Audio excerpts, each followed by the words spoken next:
We've all adapted to working from home, but do you know what would be better than that? Working from any country, anywhere, anytime, otherwise known as a digital nomad. Now, if you can work from a coffee shop, your kitchen table, or even a makeshift home office desk, you've already got what it takes to live and work remotely from some of the most beautiful places on Earth. But what's involved in being a digital nomad? How do you do it? What are the challenges? And what's it really like? Let's face it, you're probably feeling like making a change anyway, and goodness knows you could do with getting out to see more of the world again. So joining me on the show this week is a professional digital nomad who's been doing it for years and who will be able to give you a crystal clear picture of what it's all about and how to do it. So whether you'd enjoy the mental escape of just seeing what's possible, or even if you're ripe for considering a change, then you need to watch today's show on the 414 Live.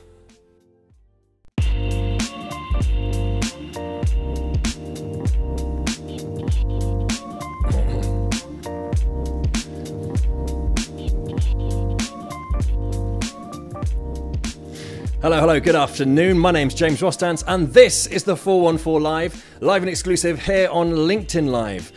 Normally on a Thursday, but today on a Friday because we've got a very special guest, quite literally from the other side of the world. So as mentioned in the intro today, we'll be looking into the world of how you can be a digital nomad, work from anywhere in the world, because hey, if you've been working from your kitchen table, or as I am right now, from my front room, you can do this anywhere. And why not do it somewhere where you've got cocktails on demand, 24/7, bungee jumping, paragliding?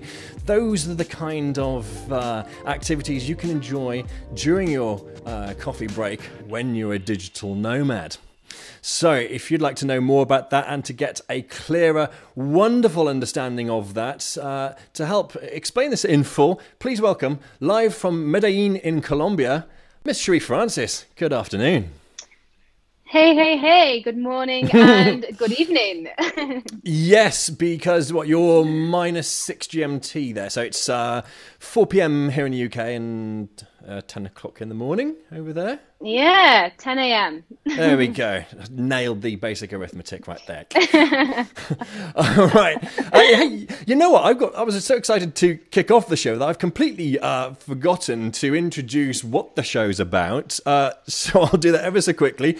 The 414 is for you as a professional B2B marketer, or a company executive with a hands-on interest and input into your company's sales and marketing.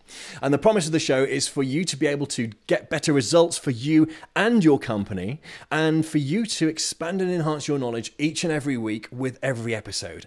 And that's very much what we're going to be doing today with our special guest, Cherie, here, or there even, in Medellin.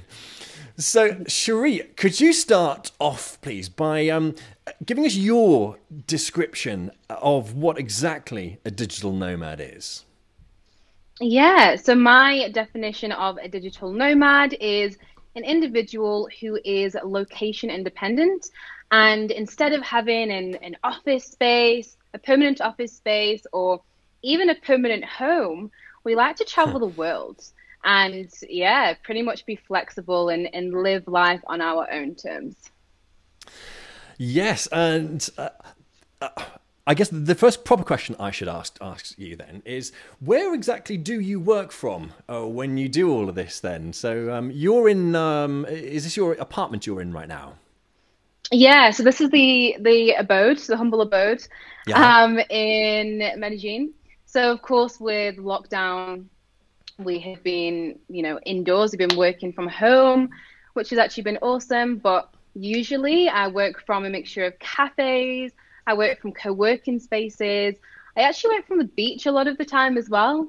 And sometimes at the gym or at the spa, just whip out the laptop and, send a few emails here and there.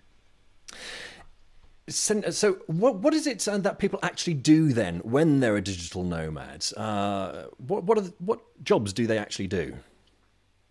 That's the great thing about being a digital nomad is you can literally do anything. When I say you can do anything, you really can. If you want to own your own business, if you just want to be a remote worker, if you want to do marketing, sales, if you want to have an e-commerce store, if you want to be, I guess, doing an online course, you can really do anything online. And the world really is going digital, and we're seeing that now. And if you work from a computer in an office, then you too can be a digital nomad, because all you need is a laptop and an internet connection. Which is why, I figured it would be great to have you on the show, because, everyone has been working from home right now. And at some point, if they're not already, they'll be going back into offices. And, you know, one of the things I'm quite taken with is the WeWork thing has really taken off in recent years. And that comes at a premium. It comes at a premium. But as with what you're doing, rather than spending £1,000 a month for a dedicated workspace, I would imagine £1,000 a month just on somewhere to work would probably go quite far, wouldn't it? How does it actually work then for you choosing actually where to work? And sorry if I'm repeating myself a little there, but I'm thinking everyone needs time to focus. Is it actually... this is a different question now, then, I guess. How do you actually get on?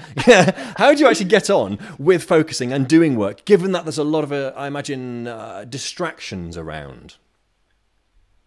So most of my digital nomad life has actually been in Bali. So I'm actually based in Bali, and the cafes there, a lot of them have a co-working section where it's a quiet area that people just work, and then they've got the main cafe area.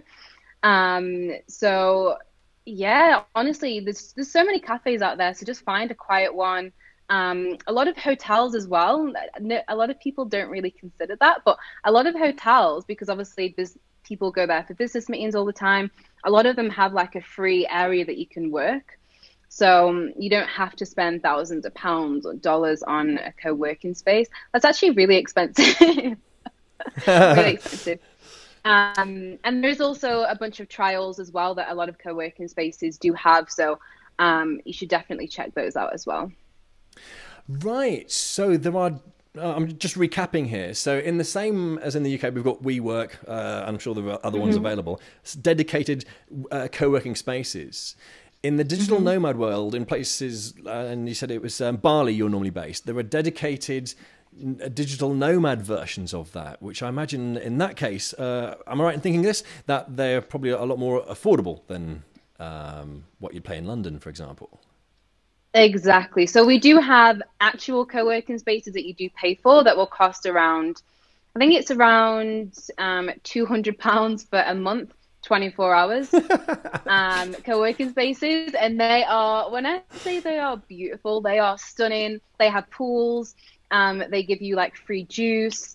They have multiple levels. It's really something. But there's so many cafes in Bali as well. And something that the first time I went back to England was a few months ago for the first time in 3 years.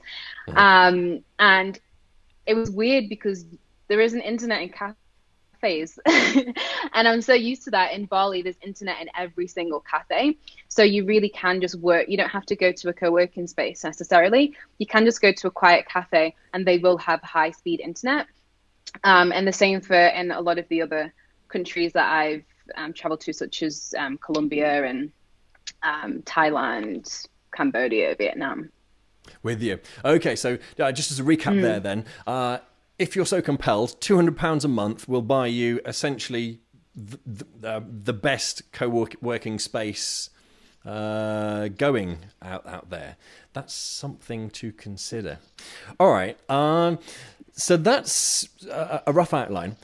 What would you say, in your experience, are the biggest challenges that digital nomads face in doing what they do?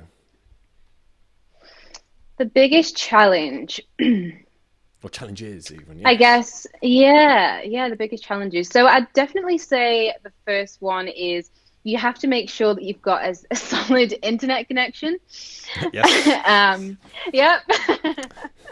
You've got to make sure You've got to make sure you've got a solid internet connection. The reason why I say that as well is because we had a couple of issues today, but we're all good now.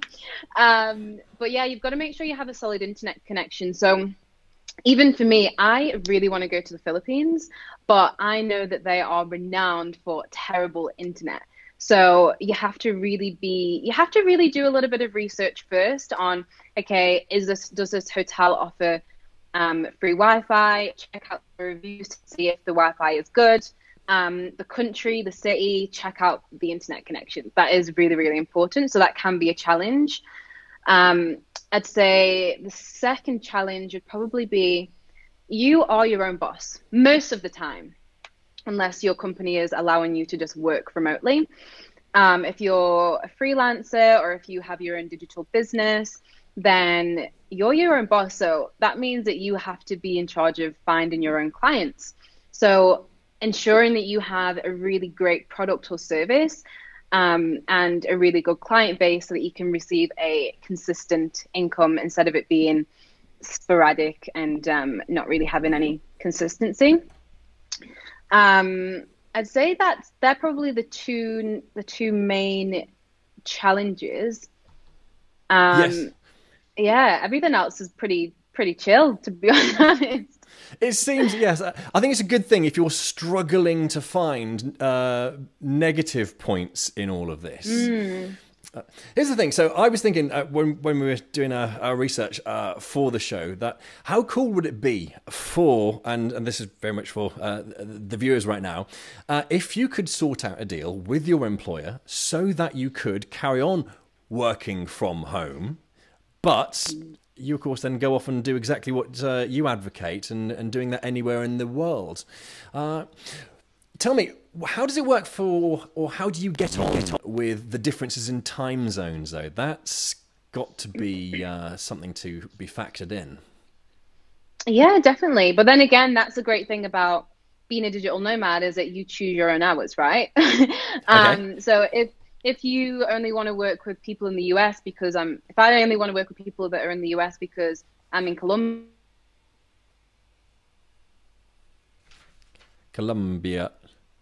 Uh-oh. The internet connection froze then, and I'm imagining you did that on purpose just to illustrate how important the good internet connection is. Cherie, are you still there? No, she's frozen. Oh, no. Yeah. Well, hey, you know what? As I said just then, this is a great example that's how important a good internet connection is when being a digital nomad. And in fairness, Cherie did say it is also a challenge. We do take it for granted, I suppose, here in the UK, where we've got anything up to gigabit internet connection. Whereas in other countries, they're not quite there yet. Right. Cherie's still frozen on my screen there. We've had this in the past. This is awesome. But when it does that, this is not normally a good sign. Right, so how can I fix this? Oh, by the way, I'm because we're still working from home, I'm technical manager and producer at the same time. So I've now got to think how on earth to fix this whilst live on the air. TV news people don't have this problem. Right, tell you what, I'm going to put up the graphic. The we've got a technical problem graphic, and then I'm going to try and reconnect with Cherie, and all being well, I'll be able to bring it back and save this and carry on where we left off in finding out all of the trials and tribulations of being a digital nomad. Right, hold that thought, and we're going to have a technical fix up now. 1 second.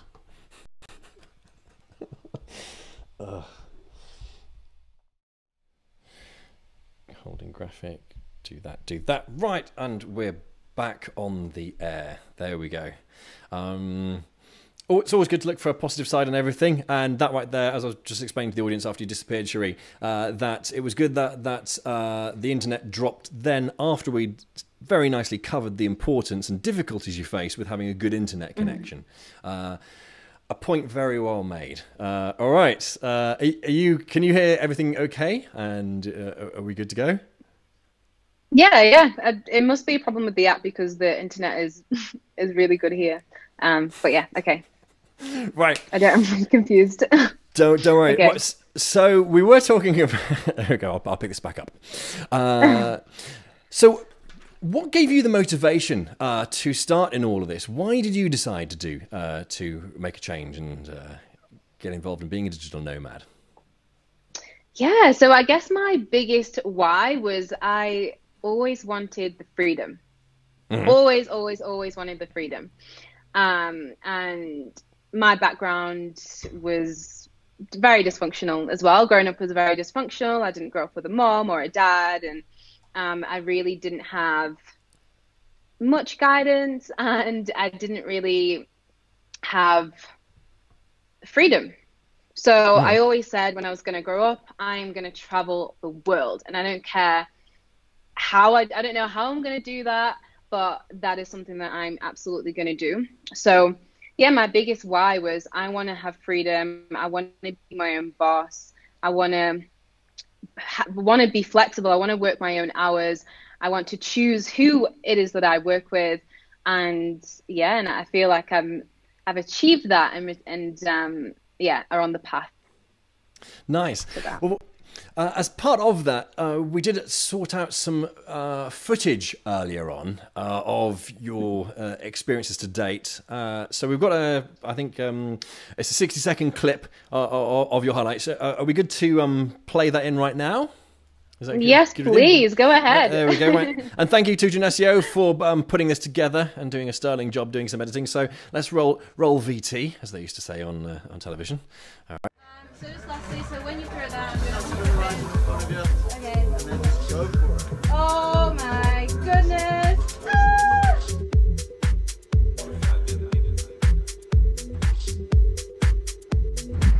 Hi guys, so I just thought I'd take a little walk on the shortcut, but this is what I just love about Bali. Everywhere is beautiful.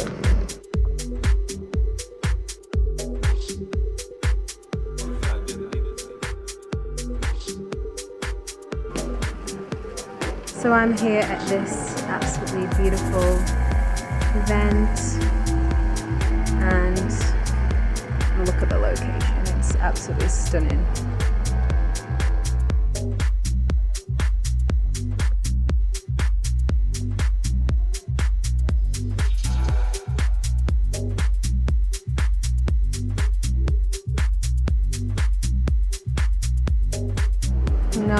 More Indian food. I'm still waiting for some more to come. More to come. Ready?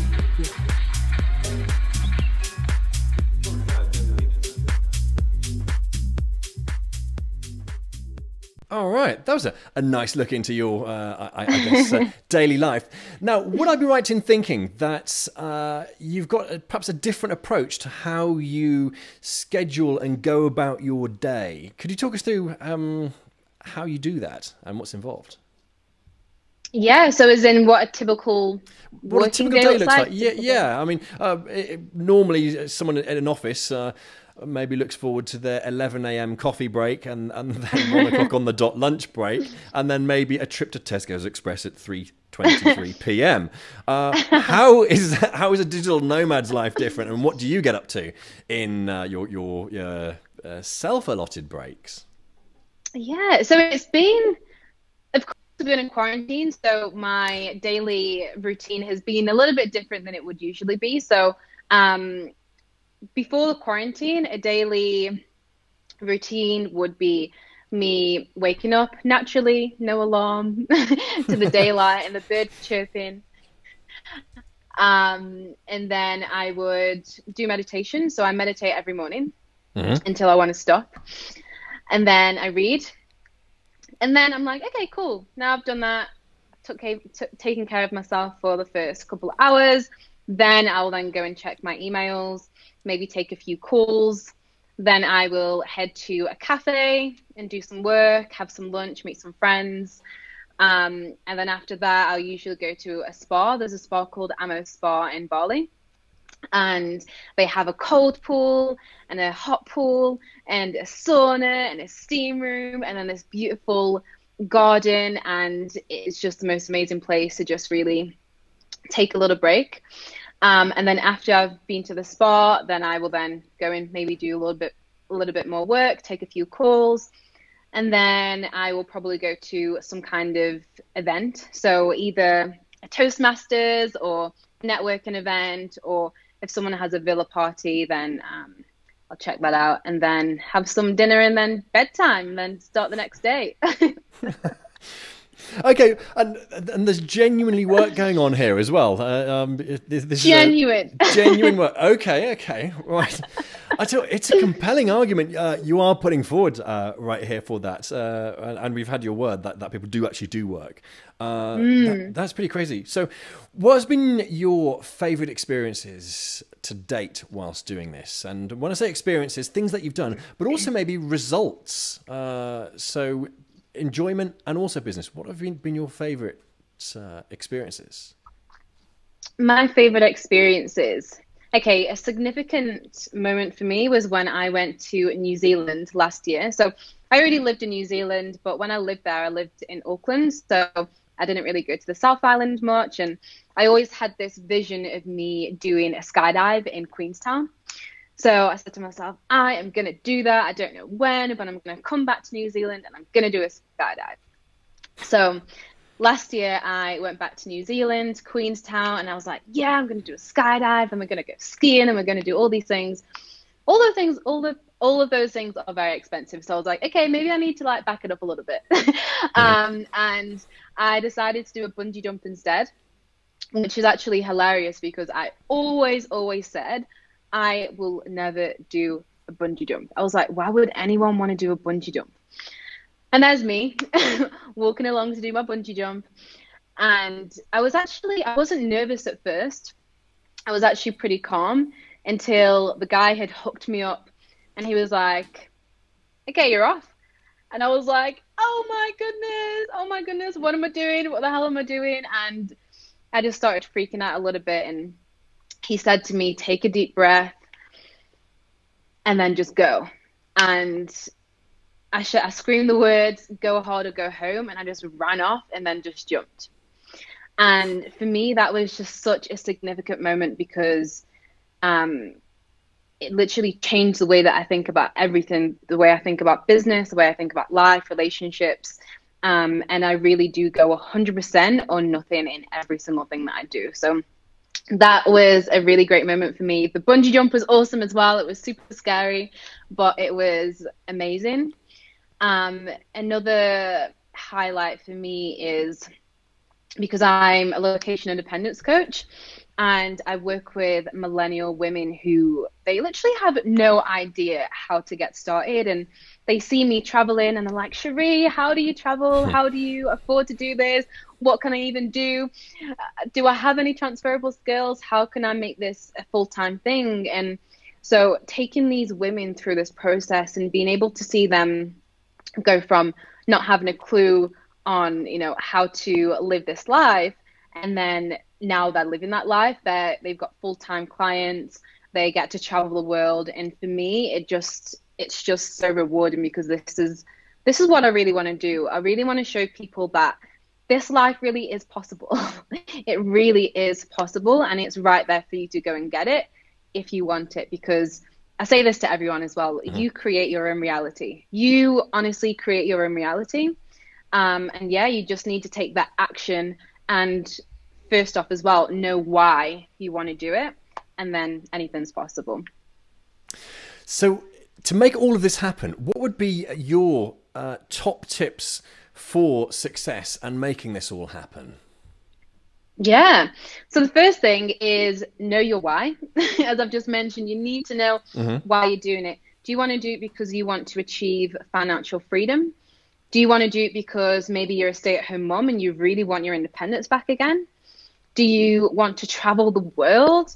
Do you want to spend more time with friends and family? So just know your why. Why do you want to be a digital nomad? Why do you want to become location independent? The second tip that I would give is to really find a niche. And a lot of people struggle with that. They're like, okay, I'm just going to maybe work for everyone, but you can't work for everyone. So really try and find your niche. So the way that I found my niche was to really just create a formula of, okay, what am I passionate about? What am I actually good at? So what are my skills? What industries would I love to work in? And what's my experience? So yeah, I created this formula. So I would write down 6 points of each, and then I'd literally just mix and match them and just see what I come up with. And that will definitely uncover some of the things that you do. And it is really, really important to find a niche, because again, you really can't work with everyone. So try and find something that you're actually passionate about, something that doesn't feel like work, but obviously you're going to be good at it. Sorry. Oh, no, carry on, please. I was going to interject, but no, please do. Oh, okay. The next thing I was going to say is, so I've got 6 tips. So we're 2 down. The third one is get a decent laptop. And sometimes we want to be a little bit cheap, and, you know, we say to ourselves, you know what, as long as it works, I'm definitely guilty of this. I've said, as long as it works, then I'm good. But if your whole life is on your laptop, you need to have good quality, because if you don't have quality, if you don't have a quality laptop, then how do you expect to give out quality services? It's just like a builder. A builder wouldn't build a house with rubbish tools, would he or she? They would have to have the best tools to do the best job for the best results. The next one, the 4th tip, I would say Wi-Fi. have a good internet connection, of course. Another tip I would say to utilize LinkedIn. If you're not using LinkedIn, then you need to create a profile right now, especially if you are wanting to provide other businesses with services. LinkedIn, I actually call it my business Bible, because there's so many opportunities on LinkedIn. 80% of B2B leads come from LinkedIn. So it's really great to just connect directly with the decision maker and the business owner, as opposed to, you know, calling and speaking with a gatekeeper. LinkedIn is just the bomb. I use it every single day for leads, and it's just amazing. All right. Yeah. And what, in your experience, how are the main mental barriers, I guess, to doing this? Yeah, mental barriers, I guess. Yeah. So imagine, if you will, so the viewers and listeners now watching, and they're loving the idea of bungee jumping, endless spas for just a few pounds, and all of the wonderful activities and good food, I guess, that goes with it. But when that sounds great, but what are the main mental barriers that a person would have to overcome to actually move along and set about doing this? Yeah, I guess it's just knowing that you can actually do it, and do not compare yourself to other people. I've definitely been guilty of this. I've seen people with, you know, they're like millionaires. A lot of my friends as well in Bali are so successful, but you don't see all the failures that come before that. And maybe they've been working on that business and they've been freelancing for like 5-10 years, and then they've made it to that point. So try not to compare yourself, especially when you're at the beginning of your journey, because you're different than them. Everyone's different. You have something completely different to offer, and businesses would want to, you know, use you for that service, or whoever it is that you're targeting. So definitely don't compare yourself to others. I guess money mindset as well. Sometimes people are a little bit worried because they're used to getting that paycheck, right? They're used to showing up to work 8 hours a day and getting that guaranteed paycheck. So when you're going in on your own, it can be a little bit scary, and, you know, there's really no guarantees, right? But you've just got to know that if you're making your company all this money, then you can definitely do that for yourself. With you. And actually, on the subject of money, what sort of what sort of money do you need to be bringing in to live the lifestyle, I guess? Appreciate the lifestyle is a very ambiguous term. So to be comfortable in what you're doing, what sort of figures do you have to be pulling in to be able to pay for all the bills, your accommodation and activities? So that's it's an easy question, but at the same time, it's tricky because it is case by case, right? It's completely dependent on you as a person and your lifestyle. So in my case, I like to call myself a minimalist. So I really live life to the minimal. I don't buy a bunch of clothes. I don't buy all these shoes. I don't buy anything. In fact, I can quickly show you my bag that I travel with. This is my whole bag that I travel with. My laptop fits here, and my clothes fit in this compartment. And this is literally all I travel with, and then a camera bag for my camera. So if you're not spending money, then you don't really need to make millions. But to live a comfortable life, in Bali, for example, my rent was around £200 a month. I had my own cleaner every day, and we had a pool. It's pretty, living the life. I love that it comes with a cleaner and a pool. Yes. Yeah. Okay. Cleaner, pool, the whole lot. Goodness. So you just pulled up your bag right there, and in our pre-production call, you did already show this to me. But for the sake of the viewers, could you just hold that bag up again? Because Cherie's not messing around when she says this. That bag right there, that is what she... But that's what you get on the airplane from Heathrow to where you are now, with that and one other bag, right? And that one other bag is just for your camera. Yeah. Nuts, because most people commute with a bag like that. They commute with that with their Tupperware sandwich box, right? Laptop and some papers from the office. But that's your life. That is pretty nuts. Wow. Yeah. Okay. Yeah, we really don't need the stuff. And when I sorry to interject, when I first started traveling, I had this big, massive backpack. I think it was like 27 kgs. It was so heavy. Like if I stood backwards, it would take me down.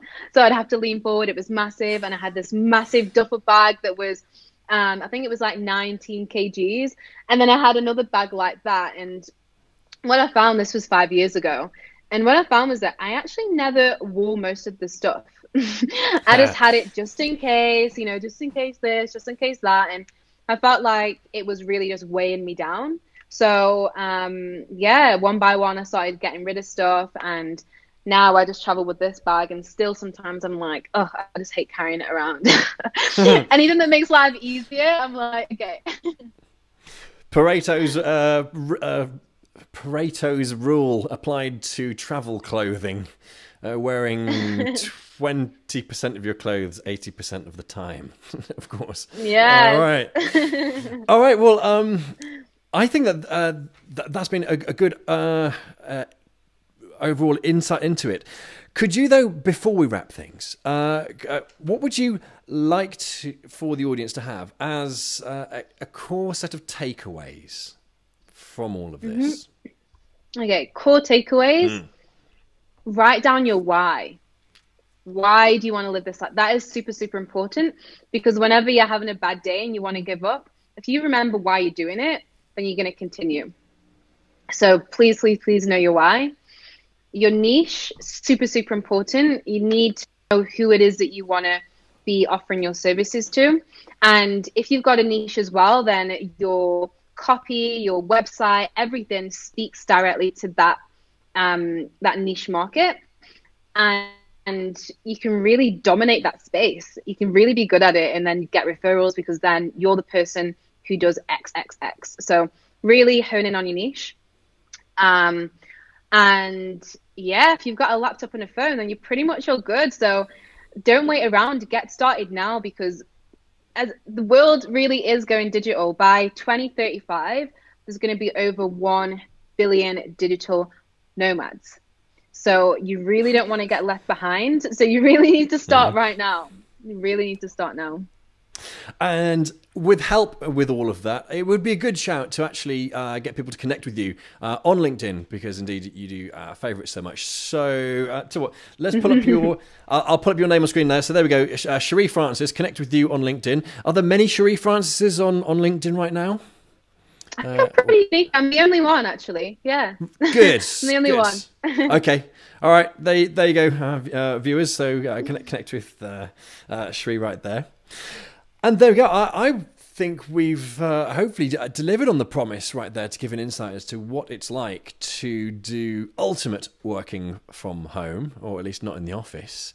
And hopefully plant the seeds of other people taking up this craziness. Although I think what I've also picked up from you along this is, whilst it is crazy in a way, it's an enjoyable crazy, and is actually quite achievable. Is that fair to say? Absolutely. If I can achieve this live with not going to university or anything like that, then I'm sure you can as well. A beautifully humble and actually awesome rounding off to the point. There we go. Well, Cherie, thank you ever so much for joining me this afternoon, our time. You're this morning in Colombia there. Yeah. Right.